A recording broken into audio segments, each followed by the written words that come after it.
옆에 계신 성도님 인사하시기 바랍니다. 정말 잘 오셨습니다. 주 안에서 좋은 일이 있을 것입니다. 주님의 교회 잘 세웁시다. 자, 우리의 존재 같이 한번 해보겠습니다. 우리는 날마다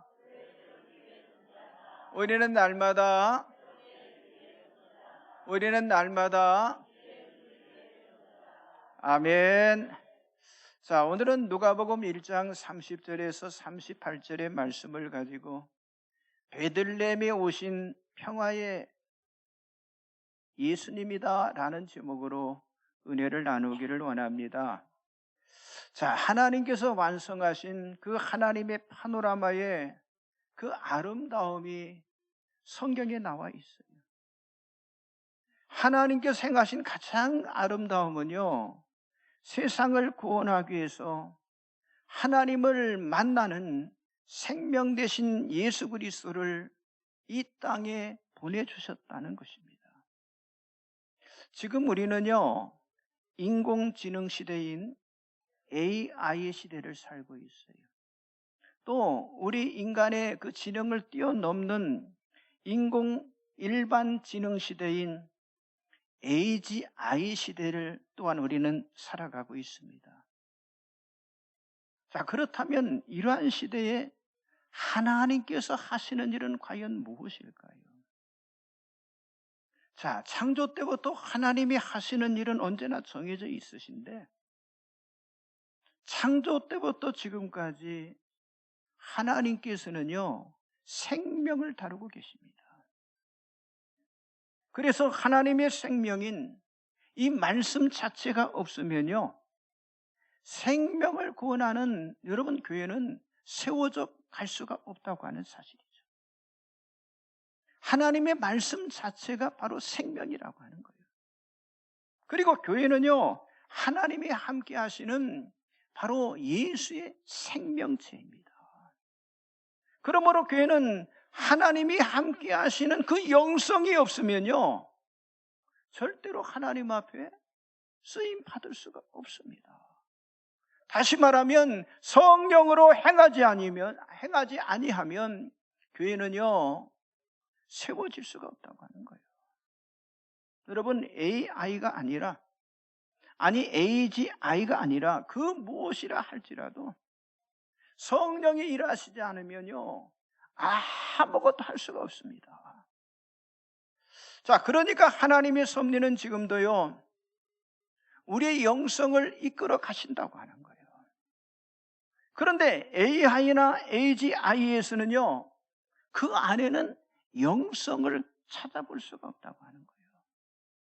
그래서 영성이라고 하는 건 다른 곳인 AI나 AGI에서 오는 것이 아니라, 여러분, 영성은요, 내 안에서 만들어지는 거예요. 그러므로 하나님께서 우리 인간에게 주신 가장 고유한 우리 인간의 자유의지, 그리고 선택의 이 책임은요, 여러분, AI나 AGI가요, 책임을 져주지 않아요. 그런데 중요한 건 하나님은요, 우리들의 인생을 책임져 주신다고 하는 거예요. 그렇기 때문에 하나님의 말씀이 중요하고, 하나님을 향한 믿음이 중요하고, 하나님을 향한 기도가 중요하다고 하는 거예요. 대림절을 보내고 있는 우리들이 하나님을 향한 기도를 통해서 우리들이 해야 할 것이 과연 무엇일까요? 무엇입니까? 여러분, 우리 자신들, 나 자신의 하나님을 향한 불신앙적인 모습을 내려놓는 일이 중요하다고 하는 사실이죠. 자, 하나님께서 이스라엘 백성들을 선택하셨잖아요. 왜 선택하셨습니까? 순종의 백성으로 삼고자 이스라엘 백성들을 선택하셨지만은요, 그들은 하나님의 명령에 순종하지 않고 불순종으로 행했던 것을 우리는 잘 알고 있습니다. 그 불순종으로 인해서 40년이 넘는 시간인 그 광야 생활로, 그 광야에서 자기들의 일생을 허비하는 시간으로, 낭비하는 시간으로 다 보내게 되었어요. 그들은 육신과 영의 균형을 이루어야 하는데 육신을 위해서 한쪽으로만 편향되어 살아가게 되었다고 하는 거죠. 그래서 여러분, 이스라엘 백성인 유대인들에게 없는 것이 진리가 없었고요, 그들에게는요 진정한 자유가 없었어요. 그래서 예수께서 말 한마디 하려고 하면 그들은 악함을 통해서 예수님을 돌로 치려 했잖아요. 그래서 예수님께서는 그들에게 말씀하시기를, 내가 너에게 영광을 돌리면 내 영광이 아무것도 아니거니와 내게 영광을 돌리시는 이는 하나님, 내 하나님이시니 곧 너희가 너희 하나님이라 칭하는 그이시라 라고 말씀하셨어요. 이게 무슨 말씀입니까? 주님께서도요 영광은요 아버지께만 돌리셨다는 그런 말씀이에요.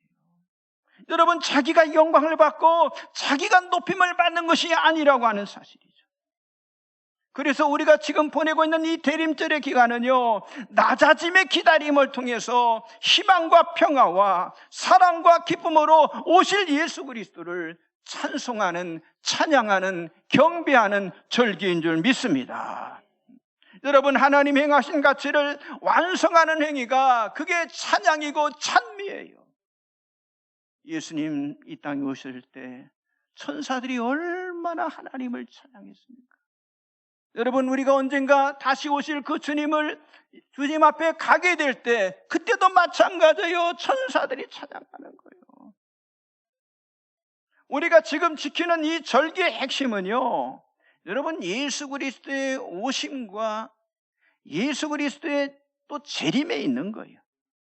이미 오신 예수, 그리고 다시 오실, 앞으로 오실 예수, 그것보다 우리의 신앙생활에 중요한 것이 없다고 하는 사실이죠. 여러분, 우리들이 주님의 교회를 세워나갈 때 이 오신 예수, 그리고 오실 예수에 대해서 늘 분명한 신앙의 그 명료성을 우리가 가지게 되면요, 우리 신앙은요 어떤 문제가 와도요 절대로 흔들리지 않습니다. 여러분, 오신 예수에 대해서 오신 목적이 무엇인지를 우리가 바로 알고요, 그리고 앞으로 오실 예수의 목적이 무엇인지를 우리가 그 오신 분을 바로 알면 오실 분을 바로 알 수가 있다고 하는 거예요. 그렇기 때문에 하나님이 세우신 이 교회는요 아이디어로 세워지는 게 아니에요. 여러분, 프로그램으로 교회가 세워지는 게 아니라고 하는 거죠.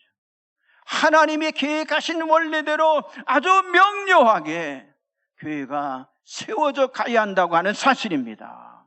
여러분, 내 교회를 세우라고 명령하셨던 예수님께서는요 어떤 방법으로 이 땅에 오시고요, 아니 무엇을 위해서 이 땅에 오셨고 또 세상을 위해서 무엇을 이루실지는요 이미 구약의 성경을 통해서 아주 명료하게 다 알려주고 밝혀주셨습니다. 그런 면에서 예수님의 오심인 이 예수의 탄생은요 아주 특별한 탄생이라고 하는 거예요. 오늘 우리가 같이 봤던 본문 32절에서 성경은 예수님을 큰 자요 지극히 높은 자로 오셨다라고 증거하고 있습니다. 여기 큰 자라고 하는 건 놀랍다, 고귀하다, 형격하다, 빛나다, 능력이 뛰어나다 하는 그런 의미로요, 다른 것과는 특별히 구분된다는 것을 강조하고 있는 그런 말씀입니다. 그렇다면 여러분, 메시아 되신 예수님의 이 베들레헴의 오심이 왜 위대한 일일까요? 왜 위대한 일이십니까? 첫째는요 하나님으로 오셨기 때문입니다. 여러분, 오늘 우리가 보는 이 누가복음을 기록한 누가는요 예수에 대해서 오늘 본문 32절에 그가 큰 자가 되고 지극히 높으신 이의 아들이라 일컬어질 것이라고 선포를 했는데, 이 말은 뭐냐? 예수님이 하나님이시라는 말이에요. 여러분, 이 사실은 변할 수 없는 진리로 여기 사용된 지극히 높으신 분은요 하나님을 의미하는 단어라고 하는 거예요. 그런데 이 말씀이 35절에 다시 사용되었고요, 그리고 제사장 사가랴가 예수님에 대해서 예언할 때도 예수님을 지극히 높으신 분이다라고 고백을 했습니다. 자, 여러분 주보 가운데 열어보시면 말씀들이 쭉 나와 있죠. 누가복음 1장 35절 76절을 다 같이 한번 보겠습니다. 천사가 대답하여 이르되 성령이 내게 임하시고 지극히 높으신 이의 능력이 너를 덮으시리니 이러므로 나실 바 거룩한 이는 하나님의 아들이라 일컬어질 것이라. 이 아이여, 내가 지극히 높으신 이의 선지자라 일컬음을 받고 주 앞에 앞서가서 그 길을 준비하여. 아멘. 그렇습니다. 하나님은 어떤 분이요? 지극히 높으신 분이라고 하는 거예요. 사도행전 7장에 보니까 스데반이 그 자기를 둘러싼 유대인들 앞에 설교하는 가운데 하나님을 지극히 높으신 분이다라고 고백을 했습니다. 이 말은 모든 것을 창조하시고 모든 것의 주권을 소유하신 전능자 하나님을 표현한 그런 말씀입니다. 그래서 성경은 하나님을 창조자, 아니 전능자, 아니 주권자, 아니 스스로 존재하는 분이라고 하는 사실을 성경은요 고백하고 있다고 하는 사실이죠. 그런데 이 사실이 중요한 이유가 있다고 하는 거예요.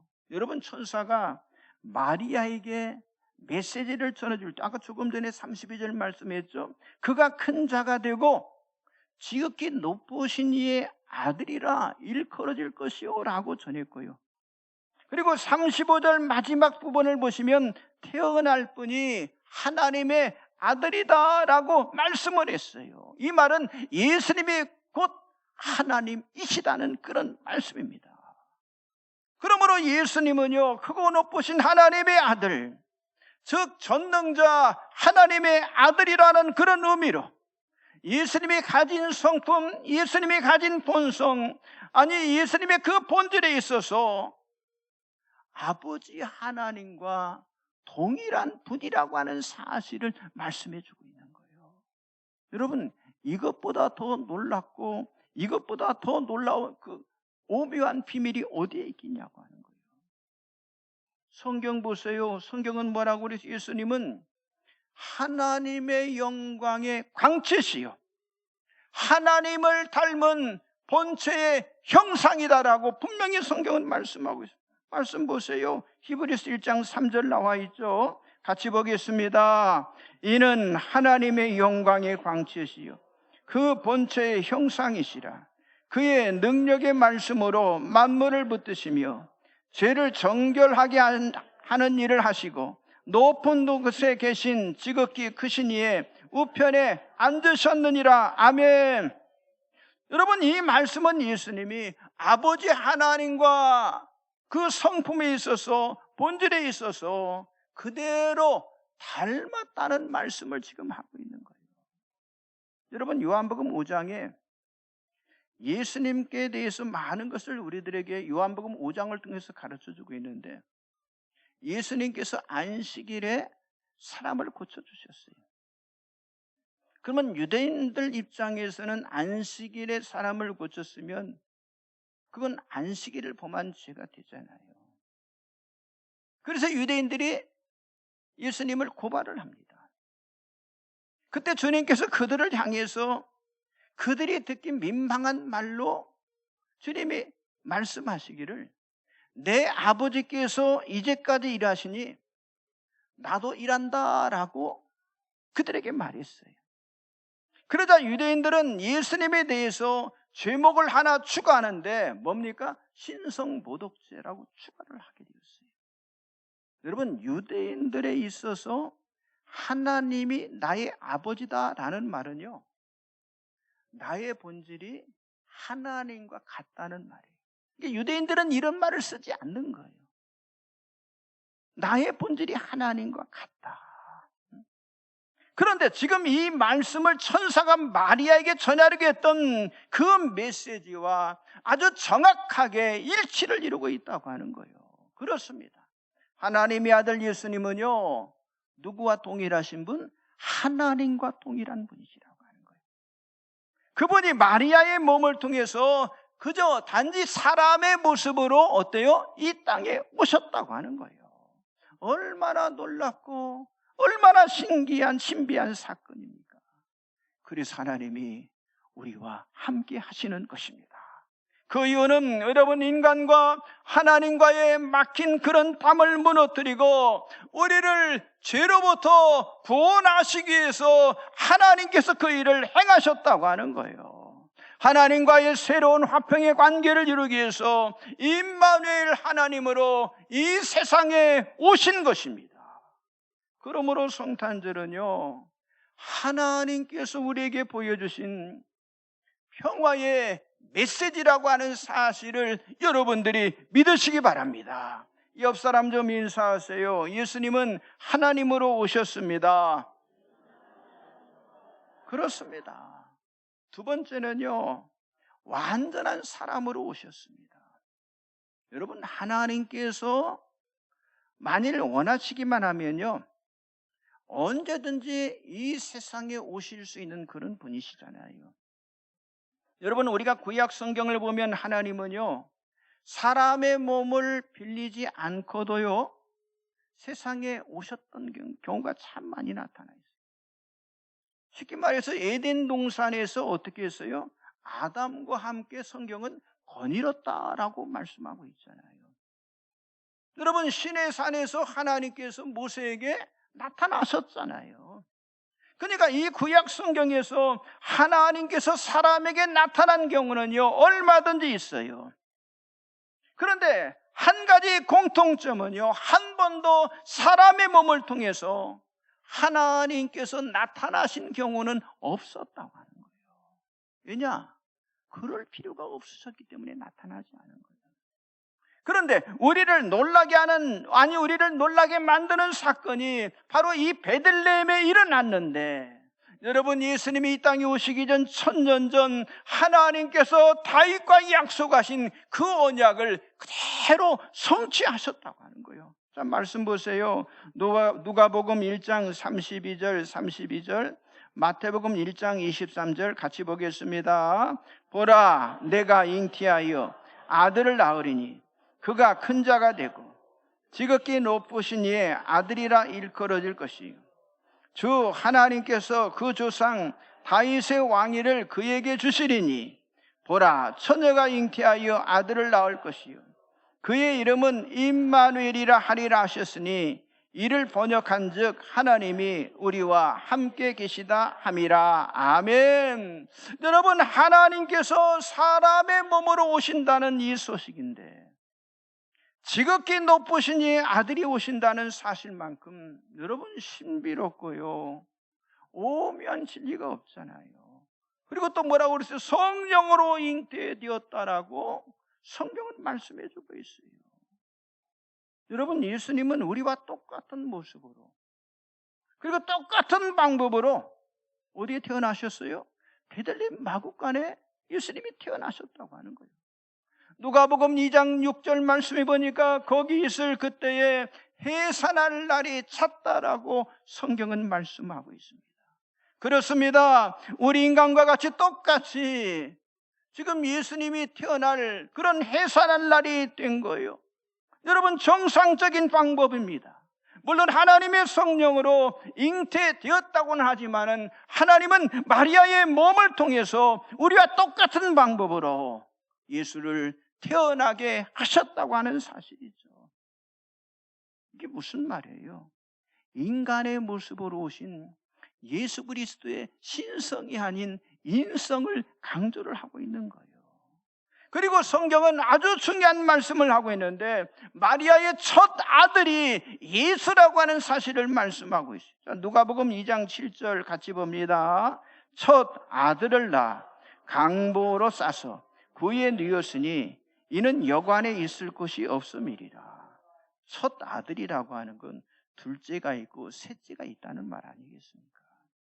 그러니까 예수님 외에도 그의 동생들이 마리아의 몸을 통해서 계속적으로 출산했다는 그런 말씀이잖아요. 또 성경에 보니까 여러 곳에서 예수님의 형제들이 있었다고 하는 사실을 말씀해주고 있습니다. 그러니까 예수님은요, 그의 형제와 자매와 동일한 방법으로 세상에 태어나신 것입니다. 여러분, 예수님은 우리와 똑같은 방법으로 이 세상에 오셨습니다. 여자의 몸을 통해서 이 땅에 오셨고요. 아니, 출생에 대한 세상의 법칙에 우리와 똑같이 순종을 하셨다고 하는 거예요. 그리고 만약 예수님께서, 여러분, 바로 우리를 살리기 위해서, 아니 영적으로 죽은 자를 살리기 위해서 오신다면요, 반드시 사람의 몸으로 오셔야만 했었습니다. 여러분, 사람의 죄를 대속하기 위해서는요, 그 죄를 대속할 반드시 사람이 필요했다고 하는 사실이죠. 그래서 사도 바울은요, 인간 예수를 강조를 한 거예요. 자, 디모데전서 2장 5절 같이 봅니다. 하나님은 한 분이시요 또 하나님과 사람 사이의 중보자도 한 분이시니 그 사람이신 그리스도 예수라. 여러분, 하나님과 사람 사이의 중보자는요, 반드시 사람이 한다고 하는 거예요. 그래서 사람이신 그리스도 예수다라고 말씀하고 있어요. 그러므로 예수님은 하나님인 동시에 사람이셨는데 죄가 없는 분이라고 하는 사실을 강조를 하고 있는 거예요. 여러분, 이 세상에 수많은 사람들이 태어납니다. 하지만 거룩한 사람은요, 오직 예수 한 분뿐인 줄 믿습니다. 성령의 능력인 성령의 잉태로 말미암아 마리아 한 사람만이 거룩한 예수를 낳게 되었다고 하는 거예요. 물론 성경에 보니까요, 세례 요한도 성령으로 충만했다라고 누가복음 1장 14절 16절에 증거를 하고 있어요. 아니, 예수님 자신도 세례 요한을 향해서 여자가 낳은 자 중에 세례 요한보다 큰 자가 없다라고 말씀하시는데, 여러분, 실제로 세례 요한은요, 모든 사람보다 정말 놀랍고요, 아주 탁월한 일을 했던 사람이 바로 세례 요한이었어요. 하지만 성경 어디에도요, 세례 요한을요, 거룩한 사람이라 이렇게 성경에 말하고 있는 그런 성경 구절은 한 군데도 없다고 하는 거예요. 성도 여러분, 베들레헴에 오신 예수만이 오직 처먹고 흠없는 어린 양이었고요, 아니 창세전에 미리 알림 받으신 분이고, 이 마지막 때에 우리를 위해서 나타나신 바 된 완전한 분이라고 하는 사실을 여러분들이 믿으시기 바랍니다. 옆 사람 좀 인사하세요. 예수님은 완전한 사람으로 오셨습니다. 그렇습니다. 완전한 분으로 오신 거예요. 마지막 세 번째는요, 우리의 구세주로 오셨습니다. 자, 베들레헴에 오신 예수님은 하나님인 동시에 거룩한 사람이었고요. 빨리 받으세요. 예배 시간 아직 안 끝났다고. 하나님인 동시에 거룩한 사람이었고요, 우리를 구원하기 위해서 오신 구세주였다고 하는 사실이죠. 자, 누가복음 1장 31절, 2장 11절, 마태복음 1장 21절 다 같이 보겠습니다. 보라, 내가 잉태하여 아들을 낳으리니 그 이름을 예수라라. 오늘 다윗의 동네에 너희를 위하여 구주가 나셨으니 곧 그리스도 주시니라. 아들을 낳으리니 이름을 예수라라. 이는 그가 자기 백성을 그들의 죄에서 구원할 자이심이라 하니라. 아멘. 그렇습니다. 예루살렘에 있던 시몬도 아기 예수를 보고 내 눈이 주의 구원을 보았사오니 라면서 나신 구세주를 찬양을 했어요. 지난주 말씀드린 것처럼 성전을 떠나지 않고 주야로 금식하며 기도했던 여선지자 안나도요, 누가복음 2장 36절 38절을 통해서 구원자가 나셨다고 하는 사실을 모든 사람들에게 알렸다라고 성경은 말씀하고 있어요. 여러분, 사도 바울은 예수 그리스도께서 죄인을 구원하시기 위해서 세상에 오셨다라고 증거를 했고요, 아니 예수님 자신도 스스로 말씀하시기를 나는 잃어버린 자를 찾아 구원하기 위해서 이 땅에 오셨다라고 말씀해 주셨습니다. 말씀 보세요. 디모데전서 1장 15절, 누가복음 19장 10절 같이 봅니다. 믿보다 모든 사람이 받을 만한 이 말이여, 그리스도 예수께서 구원하시려고 세상에 임하셨다 하였도다. 죄인 중에 내가 괴순이라. 인자가 온 것은 잃어버린 자를 찾아 구원하려 함이니라. 여러분, 예수님께서, 예수 그리스도께서 이렇게 행하신 이유가 과연 무엇입니까? 왜 그렇게 하셨어요? 우리의 죄 문제를 해결하기 위해서 그렇게 하신 거예요. 우리를 거룩한 하나님의 백성으로, 하나님의 성도로 세우기 위해서 그렇게 하신 거예요. 우리를 장악하고 있는 사탄 마귀 권세를 꺾어버리게, 물리치기 위해서, 이기기 위해서 그렇게 하셨다고 하는 거예요. 우리를 성령으로 완전한 자로 세우시기 위해서 그렇게 하셨다고 하는 거예요. 우리를 흠없고 거룩한 하나님의 백성으로 세우시기 위해서 그렇게 하셨다고 하는 거예요. 결국 우리 모두를 다 예수 그리스도 안에서 온전한 하나님의 자녀로 세우기 위해서 주님이 구원자로 이 땅에 오신 줄 믿습니다. 한 사람, 예수 그리스도의 그 십자가의 죽으심으로 말미암아 우리 모두가 다 영원한 죄의 짐으로부터 벗어나게 되었다고 하는 사실이죠. 바로 이것이 우리 주 예수 그리스도의 사역이었고요. 아니, 우리의 죄값을 치르기 위해서 베들레헴에 태어나셔서 그 십자가의 화목제물이 되신 줄 믿습니다. 예수님은 평화의 메신저로, 여러분, 죽기 위해서 이 세상에, 그리고 사람의 몸으로 오셨습니다. 여러분, 사람을 죄에서 구할 수 있는 유일한 방법은요, 그 사람의 죄에 대한 대가를 치르면 되는 거예요. 그 죄의 대가를 지불하면 되는 거예요. 성경에 그랬잖아요. 죄의 삭은 사망이고 그리스도 예수 우리 주 안에 있는 것은 영생이라고 말씀하셨잖아요. 그렇습니다.